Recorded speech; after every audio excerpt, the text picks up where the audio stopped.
Good. Okay.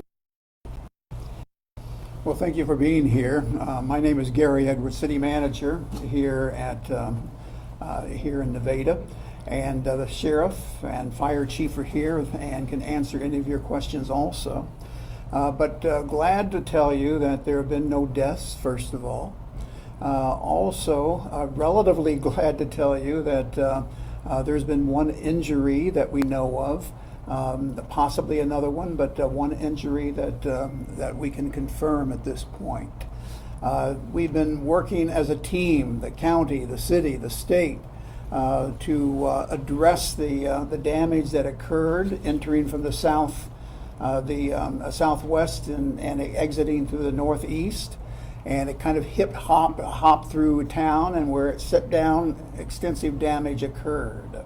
We've had several meetings beginning at 9 a.m., had another one at noon, and this is the third meeting we've had today. There'll be another meeting tomorrow also to reevaluate. We've toured the area to look at the damage that occurred. And in parts, it is extensive damage. We don't know about any declaration as of this moment. We are working on that, but that's under evaluation at this point and will be for a period of time, we estimate. A number of people were without power, and we heard from Evergy. By the way, Evergy's done a wonderful job. As the sheriff said a few minutes ago during a meeting we had, they've been incredible to work with, very good to work with. 4,800 customers were impacted. 4,800 customers were impacted by the storm. And 1,088 customers are without service as we stand here today. Plus, Evergy says 38 contract crews, in addition to the crews of their own, are out working. And I've seen a lot of energy companies do work in storms like this, but this is certainly one of the best. And they're acting very quickly. We have no time frame as of this moment on when the power will be completely restored. At this point, any questions you may have? I was told that there was an issue with a gas leak earlier. Has that been resolved? I'm not familiar with it. So I was told that there was a propane tank that was flipped over and it had been shut off. It's been taken care of and addressed. Yes, ma'am. Mr. Edwards, could you estimate how much time there was when the sirens and the alerts first went off to when the tornado got through the town? Because it seems like people were able to duck and cover quickly if there weren't many injuries. There was a short period of time, and the gentleman here, the fire chief, will be able to answer that. He's the one who activated the sirens. Could you break that down, sir? Yeah, so I got notification from dispatch and also looking at the weather that we were under a warning, and then we went ahead and we, from what I understand, talking to the National Weather Service and other people, it came upon us pretty quick, but we were still able to activate the sirens before any damage occurred. Do you feel like it helps having a National Weather Service branch office here in this region? Do you feel like that played a role, having them kind of in your own backyard and working together with them? Yeah, we rely on Springfield quite a bit, so we use them quite a bit and reach out to them if we have any questions. Speaking of the National Weather Service, I know they've been in town surveying. Any word from them on, are they calling it a tornado, and have they given you any indication of what the rating of it may be? As of this moment, that's still being reviewed by the National Weather Service. As far as a firm answer on that, we don't have that unless you gentlemen know of anything. At this point in time, they're still in the evaluation period. I would assume that probably in the next 12 to 16 hours, we'll have a little bit more info on that. But right now, they're still evaluating the strength of the storm and all that kind of stuff. So you wouldn't even call it a tornado necessarily yet? Not at this point in time. The damage path still looking like it was from Moundville to the northeast, headed towards just north of Walker? Yeah, correction. Yeah, that's true. Mr. Edwards, could you give any estimation to how long it might be before those 4,800 people without power could see it restored, and also what the time frame could look like on Austin Boulevard when that could reopen? 4,800 people were initially impacted, but right now 1,088 are power. But they could not give, a question was asked, but a specific timeline could not be given as far as when everybody, 100%, will be back with power. And as far as Austin Boulevard goes, I am preparing to open that up at about 6 o'clock this evening. I think we've got all the debris cleared off of it, and I think it's able to be flowed through safely. In the meantime, Sheriff, what's your message to the about being aware of down wires that could still be in people's yards, or just if they come across anything, what do you advise to them as cleanup continues? Safety's one of our key points here. If you have down wires, please don't approach them. Contact Evergy or whatever power company. I think we're working with 3 different power companies: Barton County Electric, Evergy, and Sac Osage, I believe. But please don't go to don't try to dodge around the power lines and that kind of stuff. Call us. We'll come verify it and make sure that it's a dead power line or whatever the case may be, and we'll try to get it cleared. So, Sheriff, we heard somebody might have been pulled out of a house in Moundville or in Moundville. I can't confirm that. I know that an individual was injured. Our one injury was in that area. I know that his house took a significant hit, and I think they transported him. His family transported him. He refused initial, but I don't know that he was actually inside the house when it went down. So. And you earlier had said something about looting. Have you had any instances? I have not, but I do want to say this: I will not tolerate it in this county. I have extra staff coming in. I have the highway patrol coming in, and we will police that. I will not tolerate looting. If you're doing it, you're going to go to jail. Chief, could you break down as soon as the damage came through? How did you guys sort of just unfold who goes where and break down what area to respond to in that regard? Yeah, so once the damage occurred, I was already kind of in the damage area, so I contacted other department heads and also on-duty crews, and we kind of set up a unified command. So that's just getting every department head involved, and then we were able to disperse different agencies out at that time. So we probably had around 100 emergency personnel respond from outside the counties and also inside our own county also.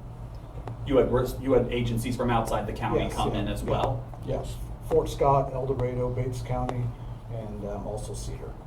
Mr. Edwards, have you been in contact with the state at all? Is the governor sending in a team here soon, or what would that look like going forward? We've contacted people who are in contact with the governor's office, but no word, no decision as far as the declaration goes.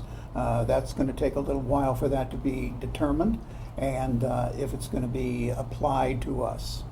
From Jefferson City, I did just get that they activated the National Guard in response to the storm response.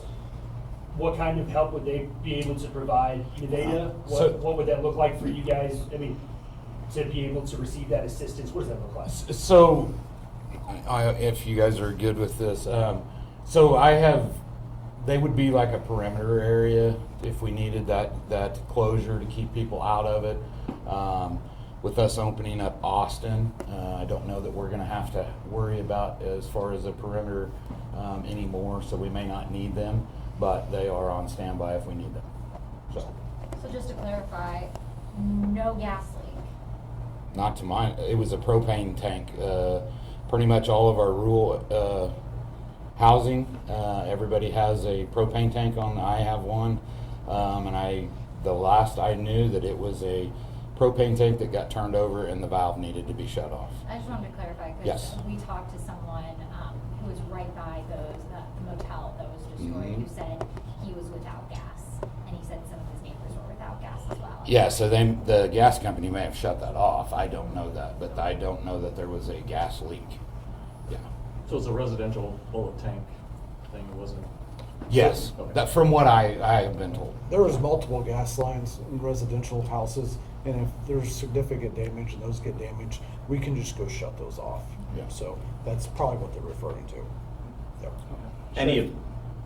Any of you can answer this. Everybody I've spoken to, when they look at the damage and they realize nobody died, no life-threatening injuries that we know so far, they're all calling this nothing short of a miracle. How have you all been processing this as you survey the damage and you see the results?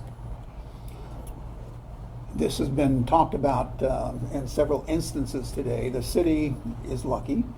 The city escaped potential, and individuals and citizens escaped potential damage and worse. So we're thankful. We're thankful for the fact that there are no deaths, that there's one injury.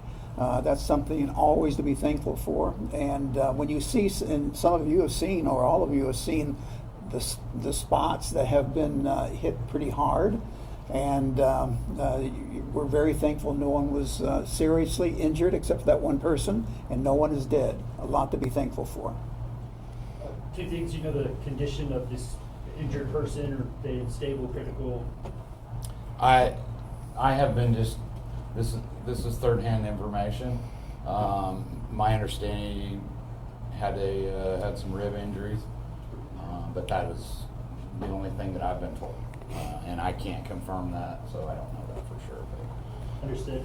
Sheriff, your department had posted that there would be resources available at the fairgrounds for folks who needed it. Correct. What does that look like? And for So- folks who need it, what can they be? So at our Centennial Hall building, which is at the Vernon County Fairgrounds, there we have, I have staffed it with my staff and some volunteer firemen.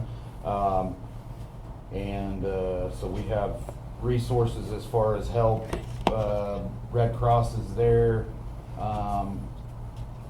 Salvation Army, our first responders have a place to go eat and get rehydrated. And so that will be open all night long. Also, for the people that don't have a place to stay now, I know that the community center that the city manager and the Chief McClintock, they have opened up the community center here in town, and they have cots that the Red Cross moved in there. So I think we're good on that. And adding, absolutely correct, and adding to that, we have put on our social media pages 3 numbers that can be called if they need help with whatever. Call this number and we will get that particular problem addressed. So that's on our social media pages, those 3 numbers. And I want to take this time to thank all the surrounding counties and Sheriff Kaiser.